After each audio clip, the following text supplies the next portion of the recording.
Hello friends, मैं फिर से आ चुका हूं आप लोगों के लिए एक नए एपिसोड के साथ। तो हेलो गाइस, मैं हूं राज और आप लोग देख रहे हैं राज द स्टोरी। तो आज का वीडियो शुरू करने से पहले मैं आप लोगों को बता दूं, अगर आप लोग चैनल पर नए आए हो तो प्लीज़ चैनल को लाइक सब्सक्राइब एंड कमेंट जरूर कर देना। तो शुरू करते हैं आज का स्टोरी, तब तक के लिए बाय बाय। CH-225 एल्फ परिषद की मरम्मत। एल्फ किंगडम के पवित्र वन के अंदर बसी झील के किनारे शौर्य, अद्विका, रानी क्लियो, सिस्टम और विश्वतरु जो इंसानी रूप में एक छोटी बच्ची की तरह दिख रही थी। वहीं झील के उस पार ढेर सारे डार्क एल्फ की लाशें गिरी हुई थी। ये डार्क एल्फ सामान्य एल्फ से थोड़े अलग दिखते थे। ये तीरंदाजी में माहिर नहीं थे, पर इनकी तलवारबाजी बेहद अच्छी थी। इनके शरीर की बनावट भी आम एल्फ के मुकाबले मजबूत थी। पर आज उन्होंने शौर्य के खिलाफ साजिश रची और वो सभी बड़ी दर्दनाक मौत मारे गए। इन डार्क एल्फ को सामान्य एल्फ खुद से अलग रखते थे। इन्हें आम एल्फ के साथ रहने की अनुमति नहीं थी। ये डार्क फॉरेस्ट के असली निवासी थे। शौर्य को अब उनसे वैसे तो कोई लेना देना नहीं था। उसने अपना सुनहरा खून विश्वतरु को पिला दिया और उसे ठीक कर दिया। उसके ठीक होते ही कल्पतरु या विश्वतरु को अपना सवाल पूछा। शौर्य का सवाल सुनते ही विश्वतरु अपनी बात बताने लगी। एल्फ की पुरानी रानी को एल्फ परिषद के कुछ लोगों ने यहाँ लाकर मारा है। उनका मकसद रानी को मारना और मुझे इस पाप का भागीदार बनाना था। उन्होंने रानी को मारने से पहले उसके साथ जबरदस्ती की और उन 5 लोगों ने उसे उसके बाद उसकी मौत होने तक उसके साथ बहुत अत्याचार किया। एक ही सांस में विश्वतरु ने ये बात शौर्य को बता दी। इसे सुनकर रानी क्लियो जोर जोर से अपना सिर पकड़ कर रोने लगी। उसका रोना बहुत ही दर्द भरा था। शौर्य ने रानी क्लियो को शांत करने की बिल्कुल भी कोशिश नहीं की। तभी अद्विका आगे आए और उसने रानी क्लियो को सांत्वना दी और उसे शांत किया। तभी शौर्य ने अपना अगला सवाल विश्वतरु से किया, तुम्हारे जैसा बलशाली वृक्ष इनकी साजिश का शिकार क्यों और कैसे बना? ये सुनकर विश्वतरु ने अपना सिर फिर एक बार नीचे झुका लिया और बोला, मेरे साथ छल किया गया था। मुझे पुरानी रानी ने ही धोखे से पहले उस श्राप में फंसाया। इस आयाम में एल्फ समुदाय की रानी ही मेरे साथ जुड़ सकती है। और इस रानी वंशी ने मेरे साथ जुड़ने के बाद अपने पिता जो एल्फ परिषद के प्रमुख थे उनके कहने पर मुझे हर दिन मेरे भोजन में जहर दिया था। और एक दिन जब ये जहर मेरे शरीर में पूर्ण तरह से स्थापित हो गया, उस दिन रानी ने मुझे अपना असली चेहरा दिखाया।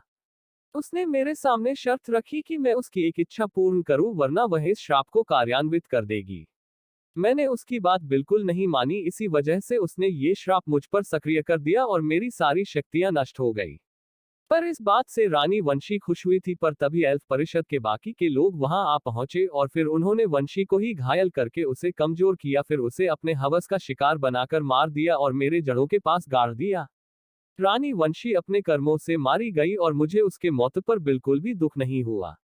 इधर काउंसिल यानी परिषद के लोगों ने मुझे कमजोर बनाने में सफलता हासिल की थी, पर मेरे कमजोर होते ही एल्फ जाति के लोगों पर तुरंत इसका बुरा असर दिखने लगा।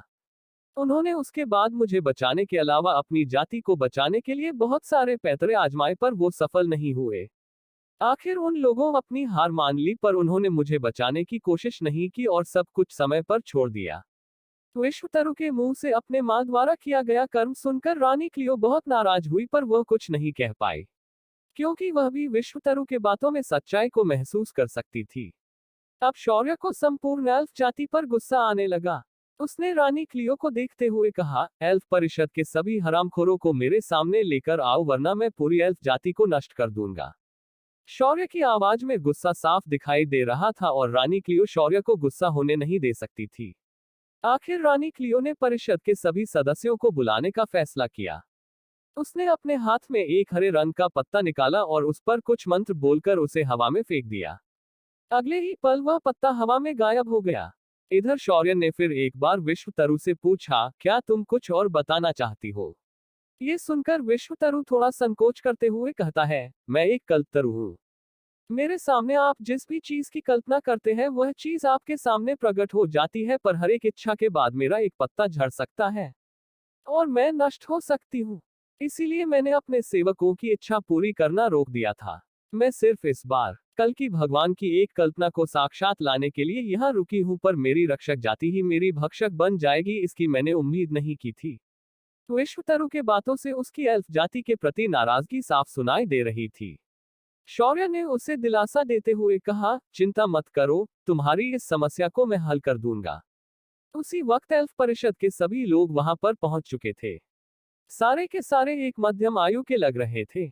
इसके अंदर कुछ आदमी भी थे और बाकी की ज्यादातर औरतें ही थी। शौर्य ने उन सभी को ध्यान से देखा, फिर विश्वतरु की ओर देखा और बोला, इनमें से कौन कौन शामिल था उस पापी कृत्य में। शौर्य की बात सुनकर विश्वतरु ने वहां मौजूद सभी को ध्यान से देखा, फिर उसने एक एक करके सभी को पहचानना शुरू कर दिया। इस पापी कृत्य में सिर्फ 2 औरतों को छोड़कर बाकी सभी लोग शामिल थे। यहाँ तक कि वंशी के माता और पिता दोनों भी इसमें शामिल थे। रानी क्लियो को यकीन नहीं हो रहा था कि उसके नाना नानी दोनों भी इसमें शामिल थे।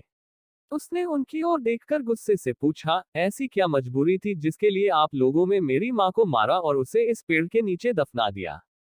आप लोग सच में हैवान हैं। रानी क्लियो की बात सुनकर सभी परिषद के लोगों को सारा माजरा समझ में आ गया।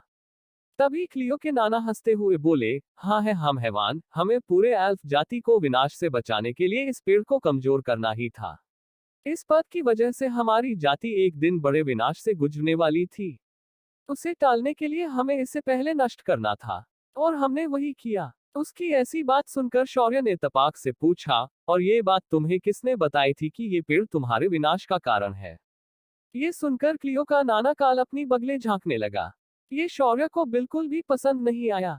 शौर्य ने अद्विका के हाथ में से रक्त सम्राज्ञी को लिया और उसे काल के ऊपर फेंक दिया। अगले ही पल एक ही झटके में काल के दोनों पैर काटे गए। अरे अंकल, अब तो सत्य बताओ ताकि मैं आपके बाकी अंगों को सुरक्षित रख सकूं। ये सुनकर काल ने और अधिक ज्यादा गुस्सा होकर कहा, मूर्ख इंसान, तुम कोई देवता नहीं हो जो तुम मुझे रोक पाओगे। मैं तुम्हें उसका नाम बिल्कुल नहीं बताऊंगा, चाहे तुम मुझे जान से ही क्यों ना मार दो। उसके ऐसा बोलने के अगले ही पल रक्त सम्राज्ञी ने बिना देर किए उसकी ये इच्छा पूर्ण करते हुए उसका सिर उसके धड़ से अलग कर दिया। अब काउंसिल के बाकी मेंबर्स डर चुके थे। उन्होंने अपने आंखों के सामने अपने एक साथी को खो दिया था। अगले ही पल शौर्य ने रक्त सम्राज्ञी को दूर से ही क्लियो की नानी के सामने लाया। अपने सामने लाल रंग की चमकती हुई तलवार को देखकर नानी, जो इतनी देर से शांत थी, किसी रट्टू तोते की तरह बोलने लगी। रुक जाओ, मुझे मत मानो। दरअसल मेरी बेटी वंशिकाल और मेरी बेटी नहीं थे। वंशी और मैं जरूर असली माँ बेटियां थी, पर इसका पिता डगलस था और उसने ही हमें ये बताया था कि इस पेड़ से ही हम सभी एल्फ जातियों का नाश होगा। इसीलिए उस दिन से हमने वंशी के अगले रक्षक के रूप में चुने जाने के बाद हमने इसे नष्ट करने की योजना बनाई थी। वंशी को हमने बहला फुसला कर इस काम के लिए राजी कर लिया और उसने हमारे हिसाब से सब कुछ कर दिया, पर तभी डगलस ने आकर हमें बताया कि इस पवित्र पेड़ को पापी बनाना पड़ेगा ताकि ये जल्द से जल्द नष्ट हो जाएगा। तो उसके ही कहने पर बाकी परिषद के सदस्य और कुछ अन्य एल्फ ने मिलकर वंशी के साथ इस पेड़ के नीचे जबरदस्ती की और मैं और मेरे पति इसे होते हुए देख रहे थे, पर हमारी जाति को बचाने के लिए हमें ये करना पड़ा। शौर्य ने तालियां बजाते हुए कहा, आपको इस बात के लिए दुनिया की सबसे निर्दयी माँ का पुरस्कार दे देना चाहिए। आपने तो मेरी माँ को भी इस बात में पीछे छोड़ दिया है। इतना कहकर शौर्य ने फिर एक बार रक्त सम्राज्ञी को आदेश दिया और नानी जी को मुक्ति मिल गई। फिर शौर्य ने परिषद के लोगों की तरफ देखा और बोला, अब ये जो डगलस है वो आप में से कौन है, चुपचाप मेरे सामने आ जाओ। शौर्य का आदेश मिलते ही सभी परिषद सदस्य एक दूसरे की शक्लें देखने लगे। शौर्य को अब अपना गुस्सा काबू नहीं हो रहा था, तो उसने रक्त सम्राज्ञी को एक बार और आदेश दे दिया और इस बार एक और परिषद मारा गया। तभी एक परिषद सदस्य खड़ा हुआ और बोल पड़ा, डगलस इस वक्त परिषद के वर्जित क्षेत्र में बैठकर संशोधन कर रहा है ताकि वो हमें श्राप से मुक्ति दिला सके। शौर्य ने ये सुना तो उसके चेहरे पर एक तिरछी मुस्कान तैर गई और वह दांत पीसते हुए बोला, बेवकूफों, कल आए इस लड़की को मालूम है कि तुम सबका जीवन इस पेड़ के साथ जुड़ा हुआ है और तुम लोग इस पेड़ की रक्षा करने की बजाय एक गद्दार की बात सुनकर खुद के ही जाति को नुकसान पहुंचाने का घृणित कार्य कर बैठे हो, और इस बेवकूफी के लिए मेरे पास कोई माफी नहीं है। इतना कहकर शौर्य ने वहां मौजूद सभी लोगों को नर्क की अग्नि से जिंदा जला दिया। इन एल्फ की शक्तियां संत स्तर के योद्धा के बराबर भी नहीं थी, जिस वजह से उनका बचना भी मुश्किल ही नहीं नामुमकिन था। सभी परिषद के सदस्यों को जलाकर राख करने के बाद शौर्य ने विश्वतरु की ओर देखा और बोला, तुम्हारे लगभग सारे गुनहगार मारे गए हैं। अगर फिर भी तुम इन लोगों को माफ नहीं कर सकती तो तुम मेरे साथ चल सकती हो, जहां तुम रहकर खुद को सुरक्षित रख सकती हो। शौर्य की बात सुनकर विश्वतरु ने कुछ सोचा और कहा, इस बारे में मैं बाद में बात करूं, फिलहाल मुझे मेरे आखिरी गुनाहगार को देखना है। मुझे उसे तड़पते हुए देखना है। शौर्य ने ये सुना तो वह बोला, कल्पतरु को ऐसी भाषा शोभा नहीं देती। ये सुनकर वह कल्पतरु शौर्य को सख्त भाव से देखते हुए बोली, मुझे पाप का भागीद बनाकर मेरी शक्तियों को नष्ट करने का इतना बड़ा षड्यंत्र रचने वाले को मैं कैसे नाक कर सकती हूँ।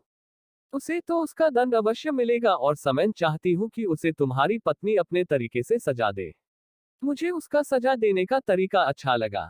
ये सुनकर शौर्य ने रक्त सम्राज्ञी को अद्विका की ओर भेज दिया और अद्विका ने एक हाथ से रानी क्लियो को पकड़ा और तलवार पर सवार होकर डगलस को ढूंढते हुए परिषद के मुख्यालय पहुंच गई। परिषद के मुख्यालय के वर्जित क्षेत्र से अद्विका को एक दानवी आभा का एहसास हो गया और वह तुरंत उस जगह पहुंच गई जहां से ये दानव आभा निकल रही थी। अद्विका ने एक लात मारकर उस कमरे के दरवाजे को चूर चूर कर दिया।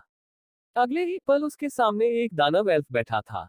उसका पूरा शरीर एल्फ की तरह था, पर उसके सिर के सींग स्पष्ट संकेत कर रहे थे कि ये अब एल्फ नहीं रहा और एक दानव एल्फ बन चुका है। अद्विका ने बिना देर किए अपनी आध्यात्मिक शक्ति का प्रयोग करके उस दानव को वही जकड़ दिया और उसे बांधकर हवा में ही उठाकर उसे शौर्य के पास लेकर आ गई। डगलस चिल्लाता रह गया, अरे कौन हो तू और मुझे कहाँ ले जा रहे हो? मैं एल्फ परिषद का वर्तमान मुखिया हूँ। अगर तुमने मुझे छोड़ दिया तो मैं तुम्हारी मौत आसान बना दूंगा। अद्विका ने उसकी बकवास को नजरअंदाज किया और वह शौर्य के सामने हाजिर हो गई। जब शौर्य ने डगलस को देखा तो वह समझ गया कि ये आधा एल्फ और आधा दानव यहाँ ऐसे क्यों कर रहा था। शौर्य ने उसके माथे पर हाथ रखकर उसकी सारी मेमोरी को कॉपी कर लिया। उसके बाद शौर्य ने एक काले नर्क की आग की लपट को उसके शरीर पर डाल दिया।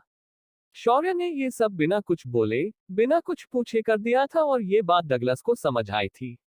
शौर्य ने अपनी आदत के हिसाब से अपने इस दुश्मन को भी सस्पेंस में ही मार दिया। जैसे जैसे आग की लपट डगलस के शरीर पर फैल रही थी वैसे वैसे उसके मुंह से दर्दनाक चीख निकलने लगी थी। शौर्य ने उसे तड़पा तड़पा कर मारने के बारे में सोचा था। तभी अद्विका आए और उसने डगलस के ऊपर की नर्क की अग्नि को हटा दिया और बोली, पतिदेव, लगता है आप भूल गए कि विश्वतरु ने इसे सजा देने के लिए मुझे चुना है। तो जरा पीछे हट जाए और मुझे मेरा काम शुरू करने दीजिए। इतना कहकर अद्विका ने शौर्य को पीछे किया और फिर अपने हाथ में ढेरों सर्जरी के सामान को लेकर डगलस को ऑपरेशन टेबल पर रख देती है। अगले ही पल डगलस की रूह कांप जाती है, पर अद्विका कभी उसे बिना कुछ बोले ही उसके शरीर को डायसेक्ट करना शुरू कर देती है। उसने सबसे पहले डगलस को अपने क्लिपर से उठाकर उल्टा लिटा दिया। उसके बाद उसने छोटे क्लिपर से उसके पैरों के नाखूनों को उखाड़ दिया। उसके बाद उसके सिर के बालों को अपने हाथ से पकड़ पकड़ कर उखाड़ना शुरू कर दिया। पर डगलस के सभी अंग तुरंत वापस उगने लगे थे। आखिर परेशान होकर अद्विका ने अपना खंजर निकाला और उसके शरीर को ऐसे काट दिया जहां की जख्म भर ही नहीं पाती थी, ना ही वहां कोई नया अंग उग आ रहा था।